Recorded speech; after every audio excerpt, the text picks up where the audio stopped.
آپ کیا کرتے اگر آپ کو آپ کے ہی گھر سے نکال دیا جاتا اور پھر اس پہ بلڈوزر چلا دیا جاتا؟ آپ کی ماں بہنوں کی عزت پائمال ہوتی اور آپ کو زبردستی ریفیوجی کیمپ میں رہنا پڑتا۔ ذرا سوچیے اگر آپ کے اوپر کیمیکل بام سے حملے ہوتے، آپ کے علاقے سے پانی کی سپلائی بند کر دی جاتی اور آپ کو میڈیکل سروسز ملنے سے روکا جاتا۔ یقیناً آپ کو بے تحاشا غم و غصہ ہوتا اور آپ اپنے حق کے لیے کھڑے ہوتے۔ 1948 میں یہی سارے ظلم ہمارے فلسطینی بھائی بہنوں پہ ڈھائے گئے تھے اور آج بھی یہی سلسلہ جاری ہے۔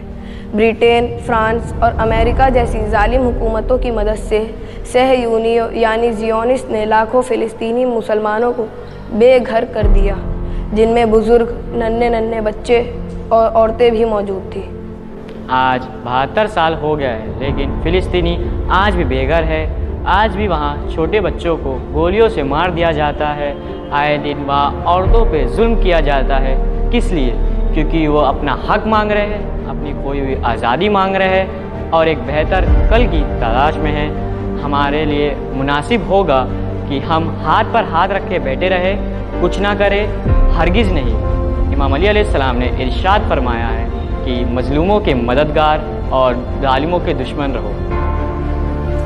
ارشاد امام حسین علیہ السلام ہے کہ اگر کہیں ظلم ہو رہا ہو اور آپ خاموش ہیں تو آپ بھی ظلم میں اتنا ہی شریک ہیں۔ یعنی اگر کسی پر ظلم ہو رہا ہو اور آپ اس کے خلاف اپنی آواز بلند نہیں کرتے ہیں تو آپ کا بھی شمار ظالموں کے ساتھ ہوگا۔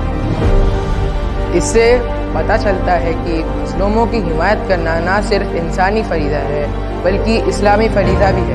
اسی کو مد نظر رکھتے ہوئے رہبر کبیر انقلاب امام خمینی رحمۃ اللہ علیہ نے رمضان کے آخری جمعے کو یوم القدس یعنی انٹرنیشنل جیروسلم ڈے قرار دیا ہے۔ قدس عربی میں جیروسلم کو کہتے ہیں، جو فلسطین میں ایک شہر ہے۔ وہاں مسجد اقصی موجود ہے جو مسلمانوں کا پہلا قبلہ تھا اور جہاں سے ہمارے آقا نبی محمد صلی اللہ علیہ وسلم نے معراج کا سفر طے کیا تھا۔ اس لیے خود ایک مقدس سرزمین ہے اور اس کو اسلامک ہسٹری میں اہم رتبہ حاصل ہے، لیکن افسوس آج اس پاک زمین پر ظالموں کا قبضہ ہے۔